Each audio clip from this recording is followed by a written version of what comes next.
All right, so today we are in What is the Good News, part 23. All right, so at the end of the last teaching on this, which is 2 weeks ago, right, because you had the zones in between, we were finishing in Colossians 1, and I want to just reemphasize a couple of verses at the end there, and then we're going to go into the next chapter that I want to cover in Hebrews. But I want to reemphasize something because it's going to lead into the same kind of issue that's happening in the letter to the Hebrews. So in Colossians 1, and we'll go and read verse 21 to 23. He says, "And you who once were estranged and enemies in the mind by wicked works, but now he has completely restored to favor in the body of his flesh through death, to present you set apart and blameless and unreprovable before him. If indeed you continue in the belief, founded and steadfast, and are not moved away from the expectation of the good news which you heard." So this is going to play out strongly in Hebrews chapters 3 and 4 that we're going to go to in a minute here. So what is he saying? He says, look, you were, because of your mind, your thoughts that then led to your actions, your desires of your heart, that are also thoughts and desires, you were estranged and you were enemies. It says in the mind. In other words, your thinking made you an enemy. The way you thought made you an enemy to the Creator.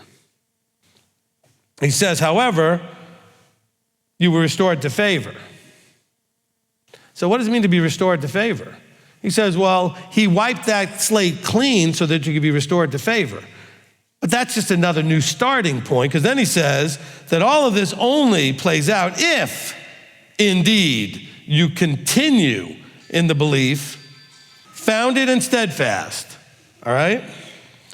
This is important because this is what's going to play out again when we get to Hebrews. Just because he called you, do we understand that he called Israel out of Egypt? Like he called all of them, right, at the same time, right? Didn't he call them? Did they all get to go into the land? Because this was the problem. They didn't continue in the belief founded and steadfast. He says, and are not moved away from the expectation. They were moved away from the expectation of the good news. Yes, they knew about the good news. Go listen to the first 8 or 10 parts of this where I really cover the Old Testament, right? Go listen and understand that they had good news given to them as they were being brought out of Egypt. But this is the key for all of us. Are you going to stand steadfast? Are you going to be, in belief, firmly holding on to, clinging, cleaving, holding fast is a good teaching for you to listen to. All right? This is important. He says, you were enemies of the Creator because of the way your head and your heart was thinking, because we think with our hearts as well. So you're enemies of the mind. So we can even think of the mind as it being a combination of the emotions and the thoughts, because once you have the thought, emotions almost immediately will get attached to it. And that meant your desires. When it talks about how your desires get you in trouble, well, it starts with a thought. And that thought, if it doesn't have any desire linked to it, the thought goes away. But if you have a desire linked to it, an emotion linked to it, it starts, getting nurtured and getting stronger until finally an action takes place. It gets fed until it grows into an action eventually, right?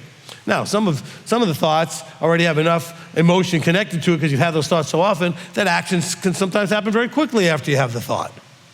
But a new thought, you might have to decide, well, how do I feel about that thought? And then over time, that feeling, if it's maintained, will lead to some action. Okay, and this is what made you, he said, you were estranged. We talk about this from Ephesians chapter 2 point of view. You were enemies, you were estranged. And now we're brought near because of the things that Messiah did, right? His shed blood and the actions that he took to wipe away that enmity and give us a clean slate to move forward. However, that clean slate is just a starting point. What you draw on that clean slate is up to you. Now, of course, you may need to repent and wipe the slate clean again if you mess up and you have to own it and then you have to go ahead and start again.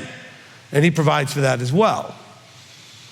Okay? Now he says, because people get confused and they go, just read verse 21 by itself and they say, you were once estranged, you were enemies, but now he's completely restored you to favor. And if the sermon stops with that, then you think, oh, that's it, we're good. He's completely restored us to favor. Well, hold on a second. There's an if 2 verses later. If indeed you continue. That's the problem. Are you going to continue in the belief, founded and steadfast, and are not moved away from the expectation of the good news? See, I think some of the people that leave here, for example, have a problem here. Because they don't understand what the good news is for some reason. I guess that's the problem. Because they think that the good news means you're going to make me feel better, you're going to take care of me, you're going to coddle me, or whatever it is. No, the good news, I'm going to tell you what you need to do so that you get to be where you need to be. What's your expectation? But you guys have some of your expectations of the leadership and the ministry is off. Some of it, not all of it, some of it's off. Some of your beliefs about the Creator himself is off. You still have not fully embraced that he has no interest and has made 0 commitments to do anything for you, to you, that you can do yourself. Do you understand that? Some of you still struggle with that. I've said it a lot lately, but you still struggle. Oh, I just pray because I want him to do this for me. Well, but if it's something you can do, he's not doing it. He's not in the business of doing for you what you can do for yourself. Some of you ruined your kids because you did for them what they could do for themselves. As they started getting older, your kids are all still sitting in your living room because you've made them useless, because you kept coddling them and doing everything for themselves. By the time they're 18, if that child can't cook for themselves, do laundry or anything else, how are they going to live on their own? Well, you go into their house when they move out, if they move out, and cook for them and do the laundry? They'll be showing up at your house and handing you the basket. Mommy, can you do my laundry? My mother taught me how to do laundry at 11. Now, some of you thinking, why at 11? Well, because at 11 I was complaining that I didn't have whatever I was missing, socks, underwear, something. She said, and after however many times I asked about these things over the months and months, she said, come here. Brought me down to the laundry, said, this is where you do this, you pour this here, this, turn off the button, boom, you're done. That was the last time she did laundry for me. But that's a good thing. I learned how to do it. And she taught my brothers and my father. And she never did laundry, I don't think, for the last 50 years. As a matter of fact, my father did her laundry. Smart woman. But did you teach your kids how to cook so they can take care of themselves? Did you teach them how to shop and go to the store and how to go through a supermarket and buy things? See, you as a parent, the Creator through ministry also as a parent, are trying to get you to where you can be that successful, independent adult. So when you're doing that with your actual physical children, you should be doing these things, right? Have you taught them how to handle money? Have you taught them about the potential dangers of plastic, meaning like credit cards? Okay. Have you taught them even how to open a bank account? I mean, have you taught them anything of the basics they're going to need to have? Where do you think they're going to get it from? They're not getting it from school. I'm not doing that to mock school. School doesn't teach these things. Okay? I do remember, they don't do this anymore, but when I was in 2nd grade, they took us all over to the bank and got us little savings books that they would put a stamp in whenever you put your deposits in. And so we all had little savings accounts with 50 cents in it or whatever, back in the early 70s. But most people are not being taught. We're supposed to, as ministry, teach you the basics. Most people aren't being taught basics. So you should be well equipped to function as not a child of Israel, an adult of Israel. Always they're called the children of Israel. Because I guess by definition, they are the children or descendants of Yaakov, of Israel. Okay? But children we still be. We need to be adults. All right? And so this, if indeed, is the key here. If indeed you continue in the belief, founded and steadfast, and are not moved away from the expectation. Well, what's the expectation of the good news? I don't know. I've been talking about it for 21 weeks. You should have a good idea what that expectation is and what what you can expect from him, but also what he expects from you. You should have no confusion about that. And then you can go, well, I don't know. Well, then we have teachings like, are you covenanted? Then you can understand that relationship. You're really not sure about what the expectation is between you and him? I got 55 hours to explain that to you. Okay? Plus. Especially if you listen to the afterburns and the teaching. So that's 110. All right? And some of you are like, oh, that's a lot. Really? What else you got to do with your life? If you can't understand the relationship you're supposed to have with him, then your priorities, well, you know, my new show just came back out and the new episodes, and I got to watch all this stuff. Okay, but why don't you do that after you figure out this first? What are you supposed to have between you and him? Okay, once you got that figured out, sure. Some of you don't have that figured out. Your church did not tell you this. Okay, I am not going out on any limb here. Your church in Christianity did not teach you this. They did not teach you any expectation he has for you. Because after all, he does everything for you. Anything bad, the devil did. So what is the expectation for you? You're all walking around going, I don't know, I'm just saved. Well, you don't even know what that means. Well, here it's a very good definition. It says, he wiped away the slate, restored you to favor in verse 21, but you only get all these things. You are in the body of his flesh through death to present you set apart, blameless and unreprovable, if you stay and continue to do in belief what you need to do. See, I meant to say all of this last week, or last part of this, and I realized I didn't really hit it like that, okay? Because we're gonna now, when we go to Hebrews now, you're gonna see this same thing happening. Now, Paul didn't write Hebrews, I don't know who wrote Hebrews. But you can see the same message is in there. The emphasis on belief, okay? Let's now go to Hebrews chapter 4, all right? Now, as we're reading in chapter 4 of Hebrews, I'm only going to point out the two verses that mention the good news, and then we're going to go to chapter 3. Because chapter 4 only makes sense if you read chapter 3, okay? So you can understand what's going on. So, but I want to show you what we're aiming at, okay? What's the point that we're aiming at? So you don't wonder as I'm reading chapter 3, where's this going? Verse 6 of chapter 4, it says, since then it remains for some to enter into it, and those who formerly received the good news did not enter in because of disobedience. So you're going to see this is kind of connected to what Colossians was saying. There's something that we're entering into or could be entering into, but don't get to if we're disobedient. And notice that this is according to this thing called who formerly received the good news. Now, in case you think the good news is some New Testament idea, it's referring back to Israel in the desert. We'll see that in chapter 3, okay? And then we drop down to actually, you know what, I skipped it. We started going to verse 2 first, okay? So verse 2, for indeed the good news is brought to us as well as to them, but the word which they heard did not profit them, not having been mixed with belief in those who heard it. Isn't that exactly what the Colossians letter says? Same exact thing. So I want you to understand that this shift that we made a few parts ago to focusing on what do we do now that we have the good news, this is focusing on that. We shouldn't be wondering what it is anymore, but what do we do with it? What's our behavioral changes because of it? What's our expectation because of it? Okay? Now, let's go to chapter 3. Okay? Now, maybe just because anybody's new is watching, I should just read this thing that I put in my notes. What the good news is, right? The good news is the positive, forward-looking message from above, from the Creator, delivered by one who is anointed and appointed in the role of a prophet, who's speaking the word of Yahweh with authority. That's the good news. We see that all the way back in the Old Testament happening over and over and over again to them. We see it again in the New Testament. That's the role of the anointed appointed, is to share the good news from the above.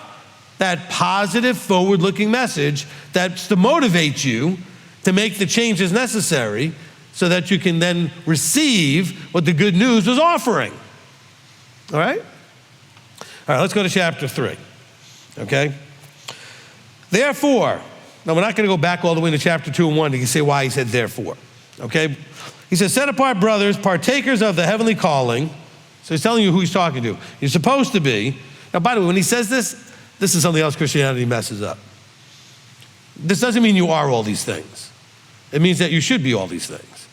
He's talking to people that should be set apart brothers, partakers of the heavenly calling, closely considered then the emissary and high priest, right? He's saying, so whenever you see the beginning of a letter that says, to those of you that are set apart and this and that, well, that's what you're supposed to be.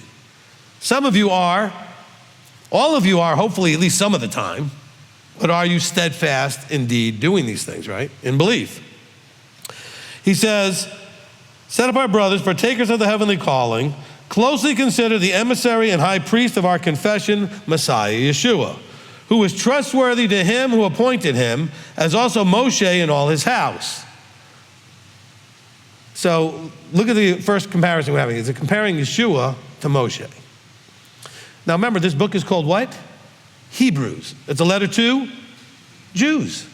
It's Hebrews. And he's trying, the person writing his letter, to compare and say, look, you guys hold Moshe at the top. There's nobody greater. That's who you hold as the top, at least human beings, right? And he's trying to let you know, hold on, but we have a high priest called Yeshua that has that level, but even better, okay? All right, so it says, who was trustworthy to him who appointed him. Yeshua was, but so was Moshe. Moshe was trustworthy to who appointed him. And he still messed up, didn't he? Okay? As also Moshe and all his house. For this one has been deemed worthy of more esteem than Moshe. So this is a case being made. By the way, when you look at something like the book of Hebrews, one of the big things always, well, actually, when we look at anything in Scripture, is context. So the context for the book of Hebrews is what? The siege of Jerusalem. And so this is a letter to the believing body, who were mostly the Jewish body in the area, who was freaking out knowing where the siege ends up happening. The siege means at some point you lose. Okay? Most of the time it means at some point you lose. Now that meant that the temple and all of that stuff was going to go bye-bye. And don't you think that since that's the center of their lives, that they would be freaking out a little bit, knowing that that was about to go bye-bye? And so that's the context and the point of the letter to the Hebrews. Is to tell them, hey, we get it, you're freaking out. But we have a high priest that doesn't need that building over there. Okay? No disrespect to the temple and the building and the Levites. He said, but that's about to go bye-bye. All right, well, but we have a high priest. And that high priest, I now need to make a case, the writer's saying, is Moshe plus. Like big plus, okay? You guys esteem Moshe, this one is much higher, all right?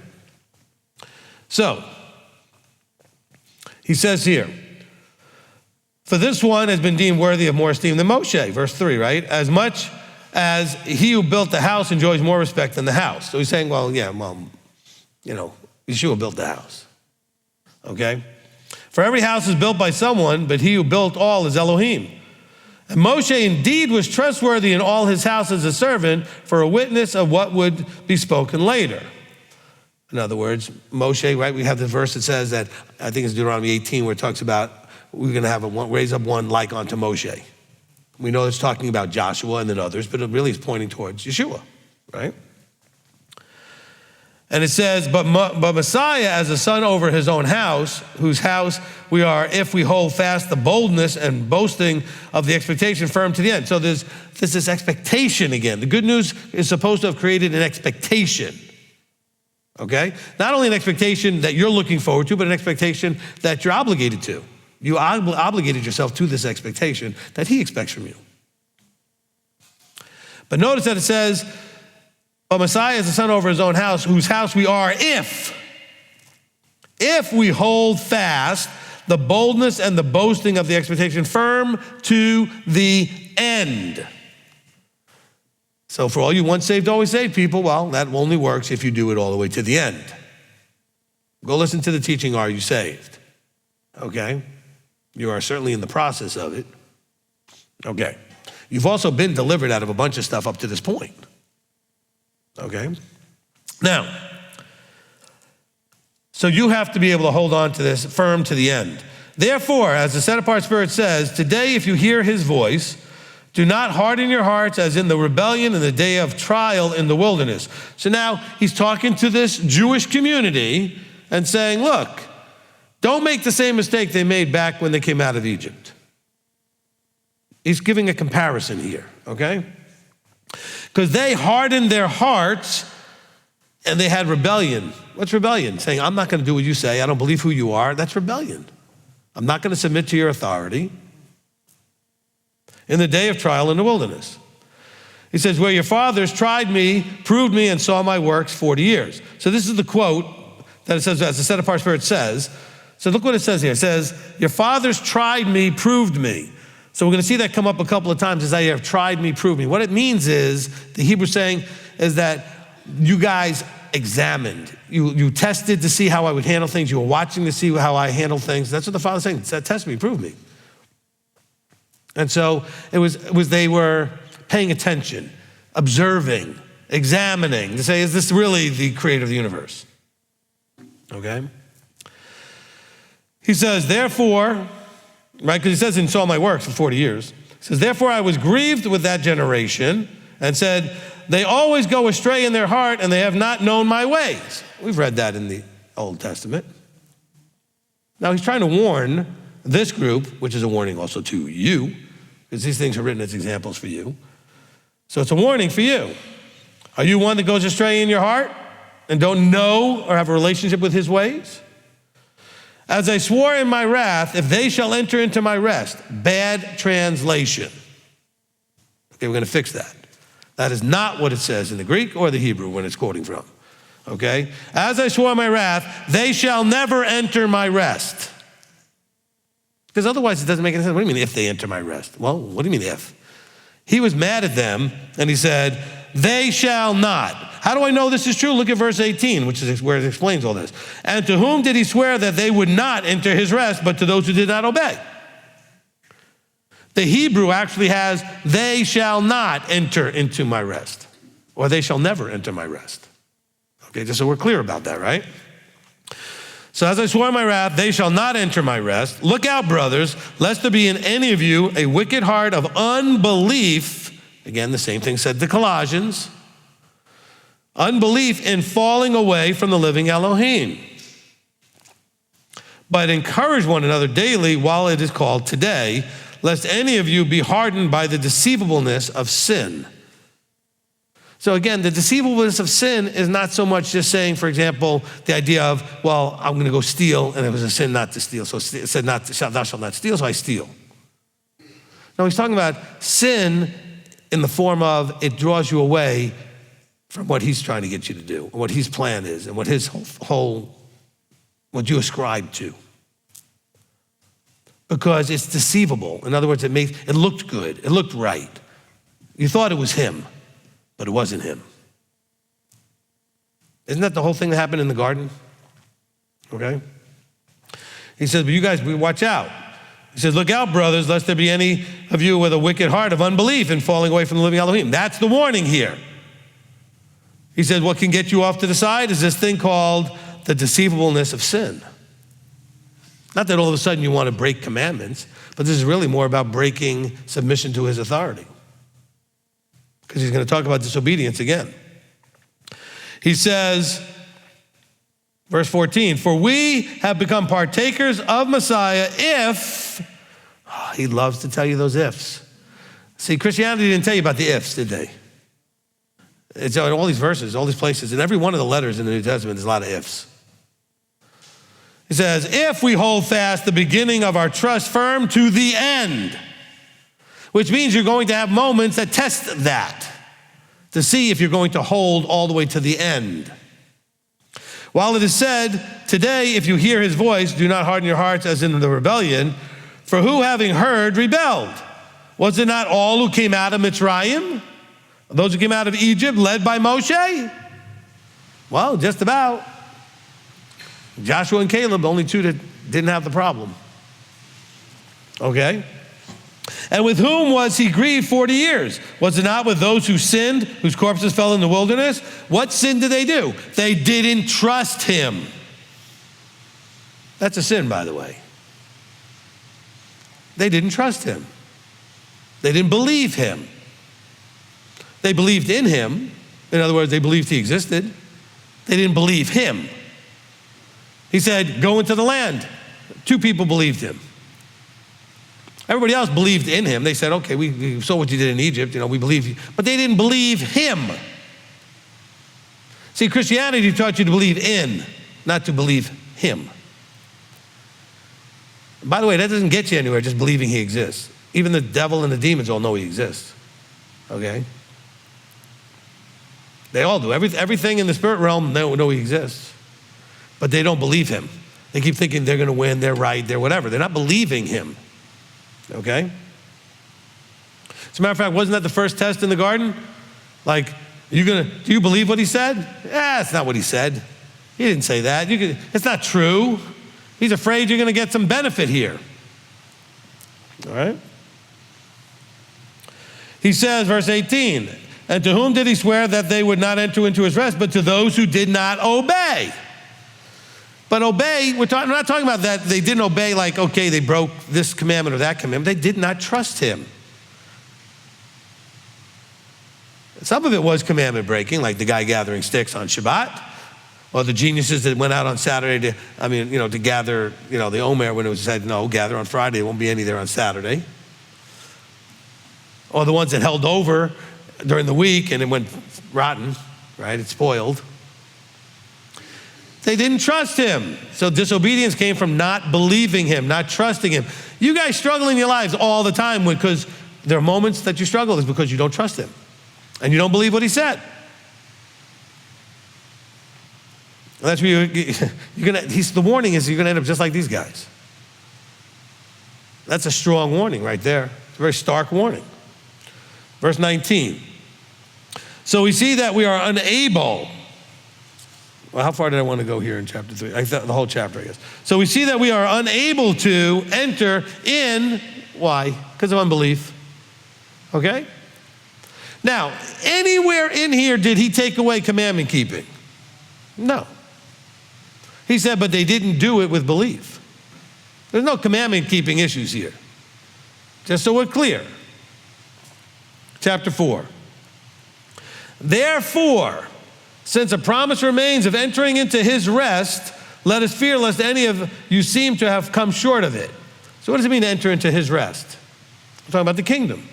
In their case, it was the land where he was going to give them rest. He was going to put them in the land, clear out all the enemies, and they were going to, if they would have obeyed and clung to and held fast, and if indeed they kept their belief, etc., everything would have been wonderful. They could have rested and just enjoyed life, right? He said, therefore, since the promise remains of entering into his rest, so we can still do it. All those today still have an opportunity to enter into his rest. Let us fear, lest any of you seem to have come short of it.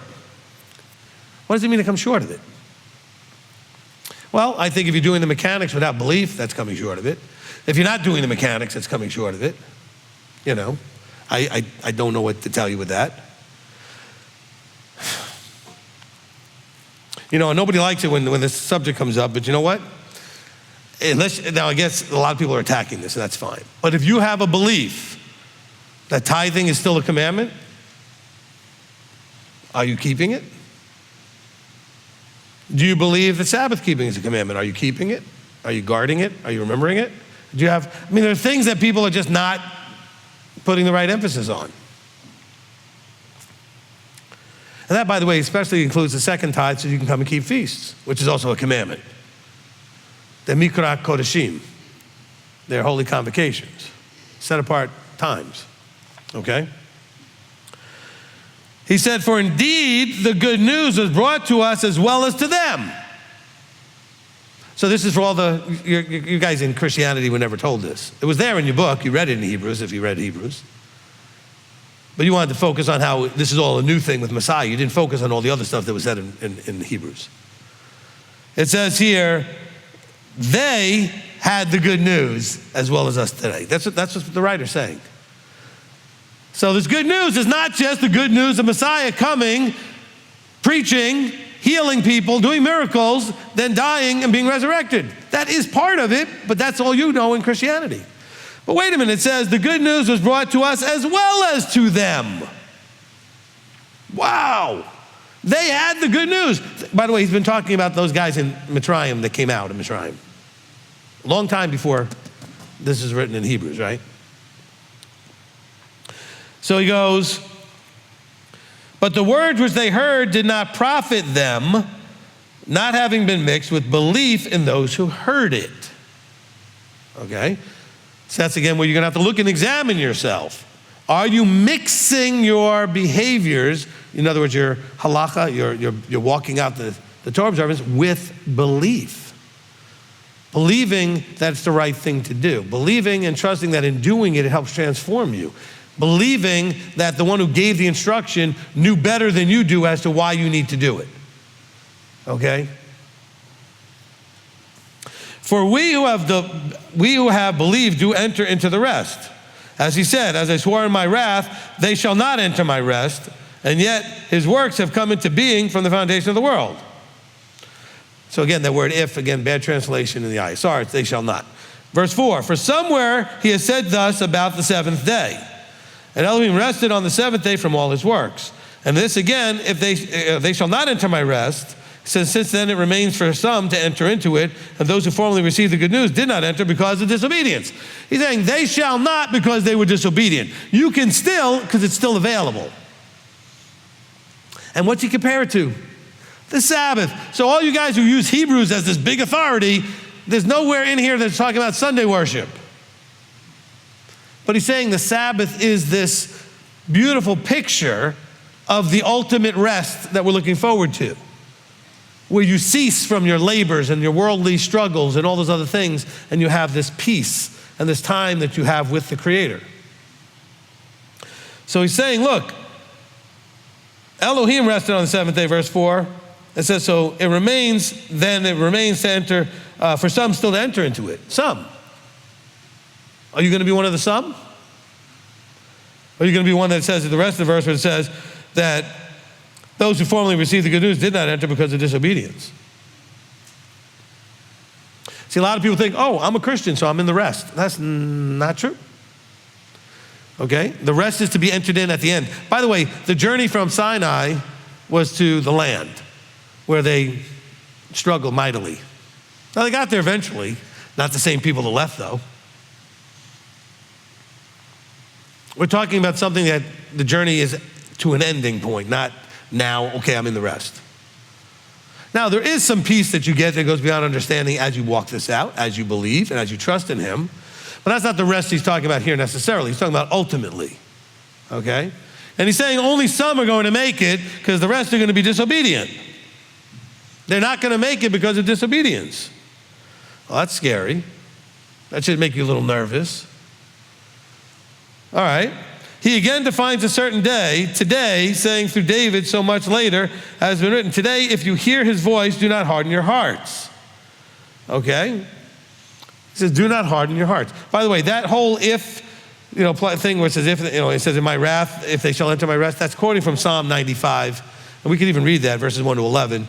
But that's where that all comes from. Okay? And you can see the context there is exactly the context here. So I'm not going to necessarily go back there, but just you can read. The whole psalm is 11 verses, okay? So you can read that. So look, he says, today, if you hear his voice. Now, hearing is a shema type of thing. It's like hearing and like actively listening, okay? If you are actively listening to his voice, do not harden your hearts. Now, I've made a case for this. You may disagree with me completely, that's fine. But I believe whenever he says voice, he's talking about the anointed appointments that are speaking for him. I think that's what it's talking about. Moshe being one of them, Yeshua, the apostles being them, the prophets being them, those who are speaking. He says, you need to obey my voice. Yeshua says, my sheep hear my voice. And they'll also hear those who represent him speaking his voice. He says, look, he says, if you would hear his voice, do not harden your hearts. Don't you think a bunch of people hardened their hearts because they didn't like Moshe? Lots of people did not like Moshe. Some of you, I don't understand that. He was so great. Well, you were not under that ministry at the time. And if he was here today, standing where I am, you'd like him just as little as you like me. No, he'd probably be worse. Certainly had as hard or maybe worse anger problem. Okay? But you guys all think, oh, well, I wouldn't be that way. Well, I don't know. You guys freak out about everything. You might be the same guys freaking out when they saw giants and tall walled cities and all these other things going on and be like, I'm not going in there. You all claim you would be different, would you? How stupid would you think it would be when God said, I want you to walk around the city 7 times? And you'd be like, you know how tiring that would be? It's in the heat. And this is, what Jericho is. I mean, this is hot. and you're gonna walk around the entire city every day for 7 days. Seriously? How many of you after like the second or third day be like, seriously, I'm not doing this? What are we doing? We keep walking around, nothing's happening, you know? I mean, seriously, how many of you would have that issue? You know? How many of you would have the problem with the publicans and Yeshua having lunch with them?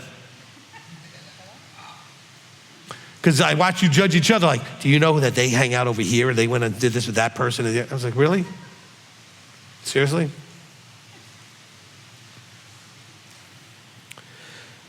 So he says here, if you would hear his voice, do not harden your hearts. So it's two parts to that. One is hearing the voice, the other is you actively don't harden your heart. And in modern day technological world, hardening your heart looks at like Facebook posts spewing vitriol, okay? Because that's what it looks like. Because everybody that leaves feels like, I need to warn the public and just let everybody know how angry I am at that guy who's in front of that microphone. Look, years and years ago, when I was first doing success training and personal development, one of the things that they said was, if nobody's throwing rocks at you, you're not doing anything. Okay? That's not to say that if people are throwing rocks at you, you don't deserve it sometimes. I'm just saying is, but if nobody's throwing anything at you, you're not doing anything because nobody's aware that you're doing anything. Okay? I'm just letting you know. Now, so he says, verse 8, for if Yehoshua had given them rest, he would not have spoken of another day after that. So there remains a Sabbath keeping for the people of Elohim. There remains a Sabbath keeping. Now he's not really talking about the 7-day Shabbat here, but still, he's using it as the metaphor. So if it remains, that means the 7-day Shabbat remains because it's pointing to this millennium rest that's coming. So it's picturing both. So it remains. Hello, Christians. I'm not trying to pick on you, but your Catholic church that you're protesting against, your Protestants, gave you Sunday, okay? And they're not keeping the fourth commandment and everything's all jacked up because you're not doing the Sabbath keeping. That's just not scripturally correct. But you were lied to, it's not your fault. And you want to know? Go ask your pastor about it and see how nice he treats you. All right, because some of you have done that. Aren't we supposed to be keeping the Sabbath? Well, we do Sunday now. What about the fourth commandment? Because don't tell me you guys do Sunday like you do Saturday, like the rest of us do Saturday, because you don't. I mean, I see the signs out there, you know, gospel service at 9, contemporary service at 10. And so the service is an hour and then you go off and do whatever you want. And I see you over there at the IHOP. You make it impossible for any of us Sabbath keepers to show up anywhere on a Sunday morning to get brunch. And that doesn't make me happy. If I want to go get eggs and pancakes, I can't even get in. Because you guys are not keeping the Sabbath on Sunday. All right, so don't tell me you're doing the Sabbath on Sunday, all right? You're not. All right, but he says there remains a Sabbath keeping for the people of Elohim. For the one having entered into his rest has himself also rested from his works, as Elohim rested from his own. Let us therefore do our utmost to enter into that rest, lest anyone fall after the same example of disobedience. So the constant comparison is to the people in Moses' day in the wilderness. That's what he's trying to get these Hebrews to figure out. And he's saying, look, your problem is that you're not receiving Yeshua right. If you did, you wouldn't be stressing so much. You would understand that there's a plan that's all under control. You'd have emunah, but you're panicking, okay? And that's where a lot of the people leaving here over the years it comes from. They panic about something and think that, well, rabbi's teaching wrong or elder's teaching wrong or whoever's doing what. All right, fine, go find something else, okay? Sad part is just, you guys are still watching me. I don't get that. If I'm such a expletive, then why are you even listening right now? Because you know you can't get this from anybody else. That's not ego and pride, that's just reality, okay? And so it is what it is. So you're gonna sit there make your Facebook post and watch me anyway. What a hypocrite. Really? Now, I know there's some that are out there watching that don't have those issues, but there's a lot of them that do, and they're watching anyway. All right. Where are we up to here? We're in verse 11, okay? He said, let us therefore, in other words, because of everything else, he wants us to do our utmost. Are you guys doing your utmost?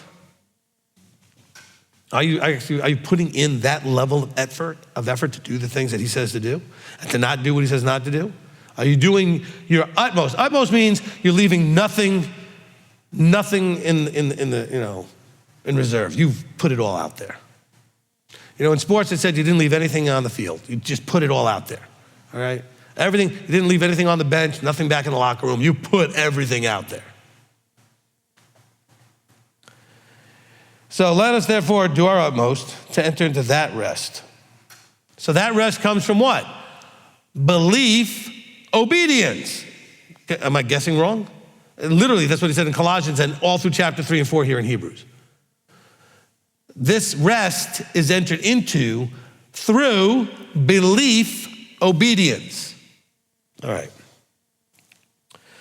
He says, do your utmost, lest anyone fall after the same example of disobedience.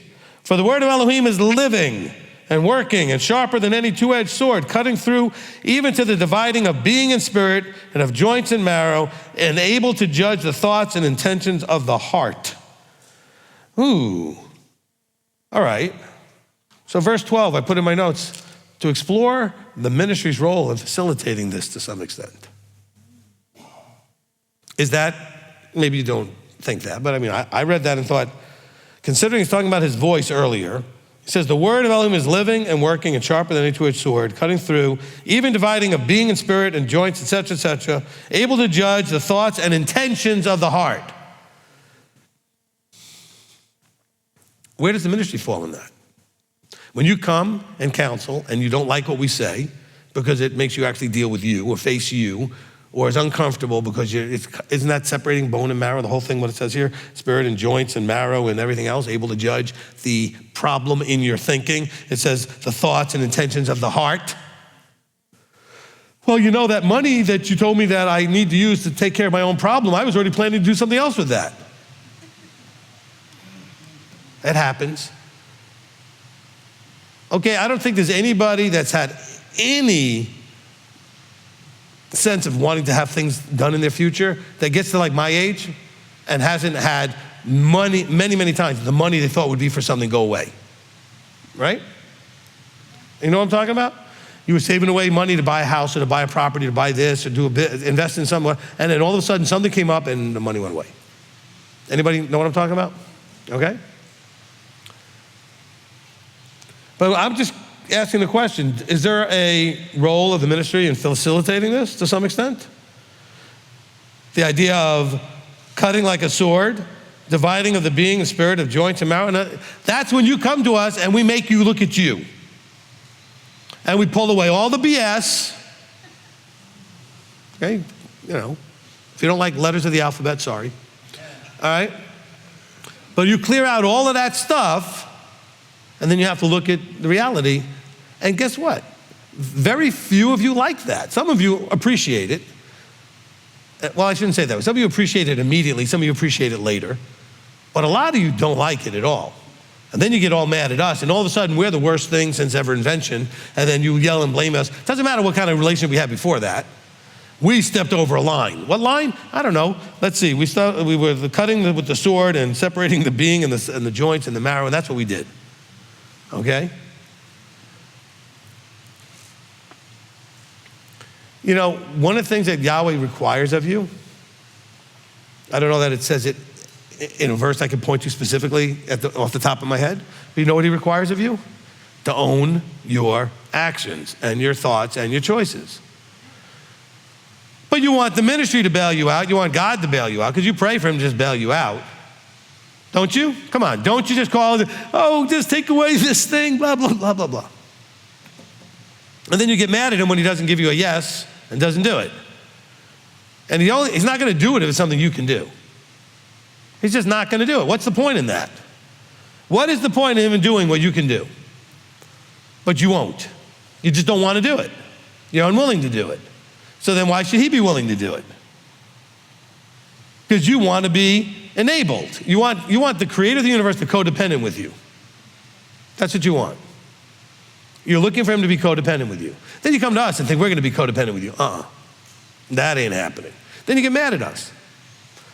Because other people have been codependent with you and then something happened and they finally gave up and said, I'm not doing that anymore. So you come looking for us. Not interested in the job, okay? Because my job is to help you own you so that you can become him. Let me say this maybe more clearly, straight out. I don't believe you can transform and become him till you own you. All right?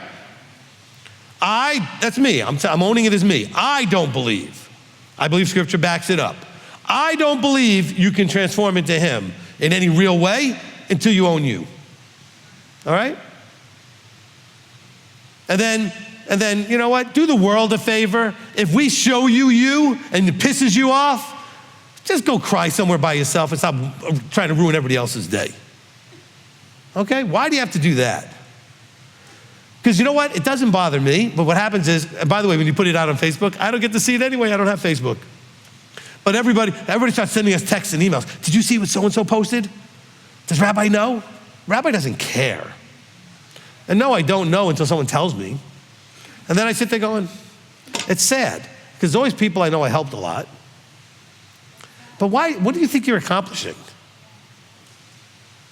I don't know what you think you're accomplishing. You're certainly not owning you, you know. But I don't think you're going to transform into him very successfully until you own you. Okay, that's me. Call it 1 Rabbi 4, chapter, whatever, verse, whatever, okay? All right. Put it in there with like own it, right? You know, fix it, let it go. Put it in there with observe, learn, adjust. Put it in wherever you want to put it, all right? All right. And then he says, and there is no creature hidden from his sight, but all are naked and laid bare before the eyes of him with whom is our account. See, that verse proves me right there. That next verse. All are naked and laid bare. What does that mean? It means your clothing isn't hiding anything, metaphorically, right? Okay? Because you think you're covering everything up with whatever you're covering it up, but he can't see it. He says, no, you're laid bare, which means that he's got the x-ray eyes. He sees all the way down into your mind and your heart. He knows what's going on. You think you're dressing it all up and putting on, Yeshua said that even in Matthew 23, to the Pharisees and the scribes. He said, woe unto you, you hypocrites, right? He says, you all look all good on the outside, but inside it's all dead man's bones. He said, so some of you dressed it up pretty good, and meanwhile, no. He says, you are all naked and laid bare before the eyes of him whom is your account. He's going to hold you to account, okay? If, this is for all you that left, and all of you might be thinking about it. If, this is a big if, I'm not saying anything other different. If myself, elder, whatever, if we're actually, Rabbi Tom, if we're anointed appointeds, then what account do you have to hold for how you handle that? That's the if, okay? If we're not, no problem. But what if we are? What if you were put here to deal with your stuff, and then when you didn't want to deal with your stuff, you threw a fit and you left, but you didn't want to deal with your stuff? Well, I didn't like the way you said that. Maybe that's part of your stuff you need to get rid of. I don't know why you think that everybody liked what everybody in here said, okay? You think some of those letters that were written like to the Galatians that they loved what Paul said? Called them a bunch of idiots? He says, you stupid Galatians. He says, or senseless, or whatever way you want to translate it, but he basically called them a bunch of idiots. Oh, well, Paul's our hero. Really? He's pretty strong. But you guys don't want to be laid bare and understand that you are laid bare before his eyes, one whom is your account. You're accountable to him. He says, with whom is our account? You have an account with him. Is it in the negative? You have to dig yourself out of a deep hole? Or is it in the positive? What are you doing? What's the status of your account? Therefore, verse 14, since we have a great high priest who has passed through the heavens, Yeshua, the Son of Elohim, let us hold fast our confession. Now here's the funny part. What does Christianity teach you that is? Your confession that Messiah is Messiah. Now, what we just read in 2 chapters, we didn't read chapter 1 and 2, is there anything that I read that actually leads to that conclusion? Is there even hinted at? No. What confession is he probably talking about? The expectation that goes back to Sinai. So when he's saying, let us hold fast our confession of covenant, that's what he's been talking about through chapter 3 and 4. And by the way, 1 and 2 says the same thing. For we do not have a high priest unable to sympathize with our weaknesses, but one who was tried in all respects as we are apart from sin. In other words, we have a high priest that understands what we're going through. He can empathize and understand.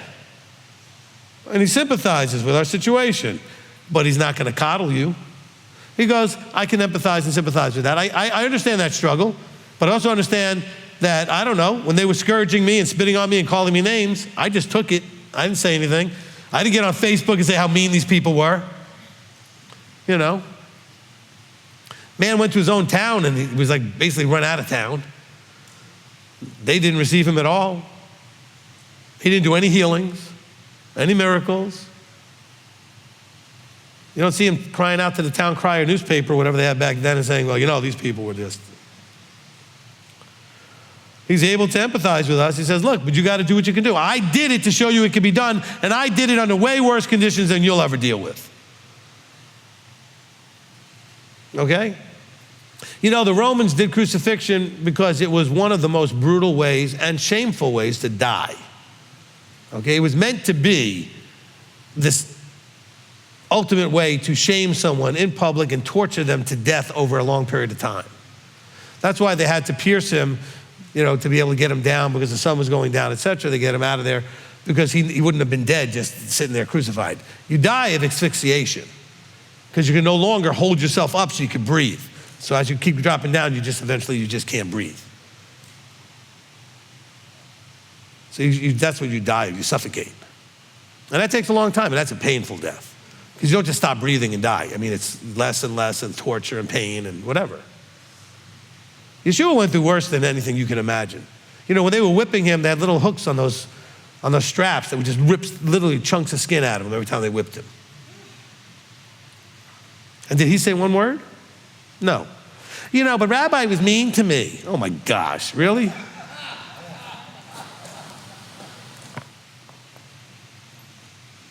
By the way, I don't think he can empathize with that.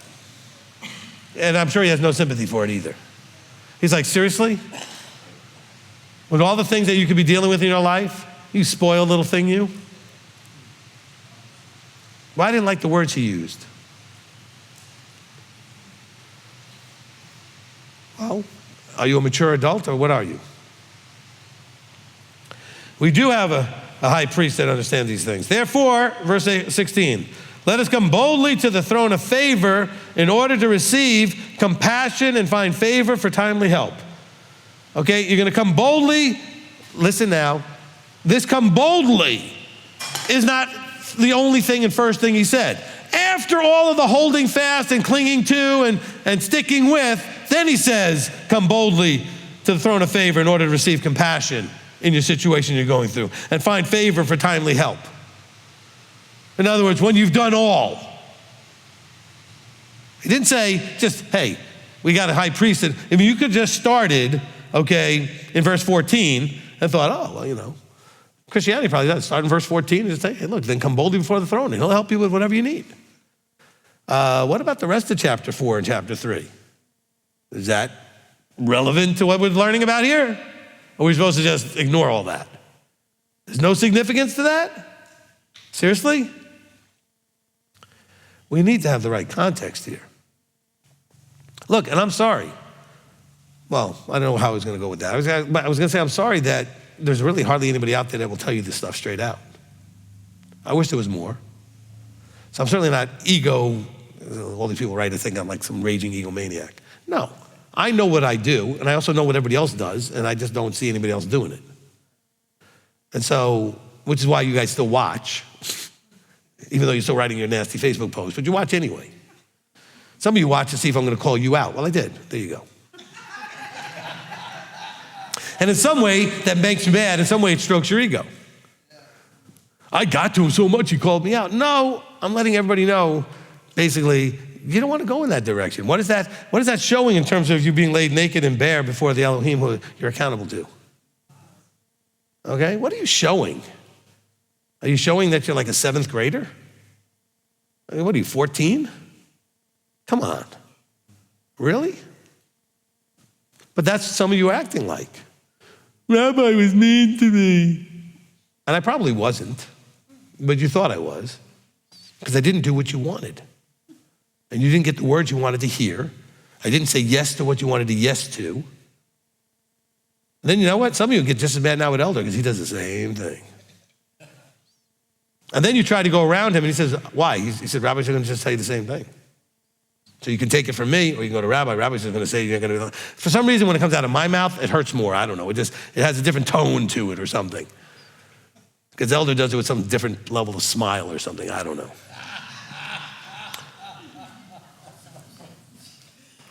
I have no idea what it is. But I listen to him often on the calls when people call in. So in case you're wondering, I'm hearing a lot of this stuff because he wants to make sure if I need to step in. And I'm incredibly appreciative and proud of what he does because it lines up with what I do, right? I don't think I've ever gone in because he was saying something wrong. I've gone in because he was being too nice and just letting something go too long. I'm like, this is ridiculous. I can't listen to this anymore. And I'll walk in and go, excuse me, this is Rabbi. Hold on, this nonsense stops right here. Okay, blah, blah, blah, blah, stop. Okay, you know, because he's got a lot more patience with that than I do. But ultimately, his answer is going to end up being the same. He just lets you run on and on. And by the way, I don't just come in because I can't take hearing it anymore because you're wasting his time when he could be doing other things. Because you'll sit there for an hour when he could have answered you in 5 minutes, but you wanted to go on and on and on and on and not take the answer, all right? And I'll walk in and just end it in 5 seconds saying, no, you know this is the answer, this is what the ruling is, and that's it. Enough. Let's move on. Oh, but that's so mean. Why do you guys have such a hard time with reality, truth, and being, you know, what it said here, let's see. The word of Elohim, living, working, sharper than two-edged sword, cutting through even to dividing the being. Well, you have such a problem with that. I don't think a day goes by where Elder doesn't ask this question. Was what Rabbi said true? People will call him up, have an issue, and he'll go, but what he said, was it true? And almost always the answer is, yes. He said, then why are you having an issue? Well, I don't like the way you said it. No, you don't like the fact that it's true. And how dare somebody tell you the truth? But you go to other ministries, they'll never do that for you. They'll never, cut between the BS and the truth. So you guys come in here wanting to shovel. Look, I got a golden shovel, I got hip waders, I can handle whatever you got. You think you can shovel? I can shovel.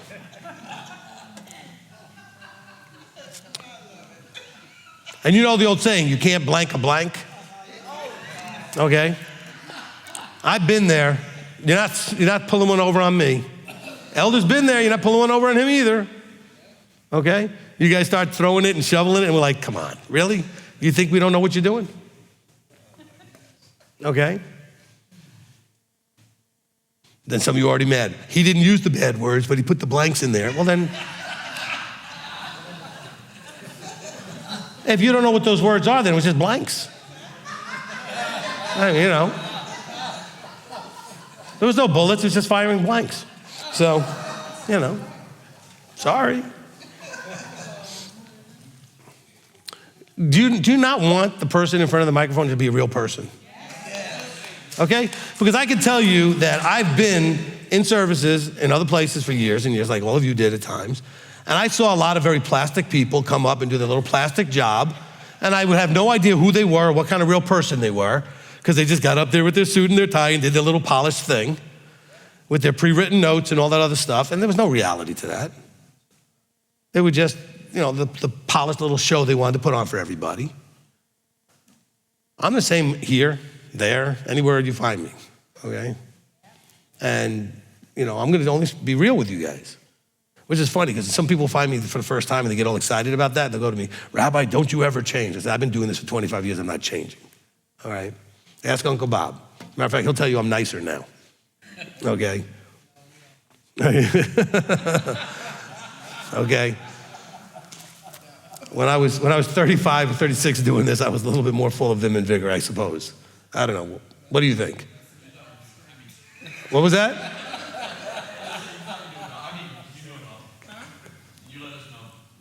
All right? But am I teaching any different than 25 years ago? No, okay. Because he was back there, back at the beginning, all right? So if anybody wants to know what I was like, then you can ask Shamash Uncle Bob, see, he knows, all right? Because he came to our first Sukkot we did back in like 2000 or 2001, whatever it was, all right? So that's going on 24, 25 years ago. All right, so we've been best friends since then, pretty much. So yeah, he's heard all these teachings, and he knows, am I teaching anything different? No, okay. Thank you, he said I'm getting better. Appreciate that. You get one more year of best friend status for that. We'll just, okay? You get, that was like a renewal of best friend status right there. Just check mark. All right. All right, so you're good for one more year. All right. What was that? Oh, thank you. She said that she loved me just the way I am. All right, look, you gotta love people just the way they are. All right? But, if you can't feel the genuineness of what I do, I don't understand what else I can do. Okay? Which is why you all look at Elder like he's just brown-nosed and sold out and bought and paid for, because he'll come up here and tell you that you guys have no idea how compassionate I am. And you're all like, what? You think he's just, because you guys don't all get to see that. Those of you who come for counseling on a regular basis get to see that. But the patience, you guys are like, Rabbi has no patience. You have no idea. But you think when he comes up here, man, he's just kissing his butt and just doing whatever just to say stuff. No, he comes up here to let you know what you can't see otherwise. Okay? Oh, am I impatient too? Oh, yeah. Do I get angry sometimes? Absolutely. I'm a real human being. Okay? The good, the bad, and the ugly. All right? And you're going to get all that. But what you're always going to get, though, is me concerned about you getting to the finish line. Okay? All right? And let me tell you this. All of you that are, say, I got to pick a number, 40 plus. Let's go with that number, all right?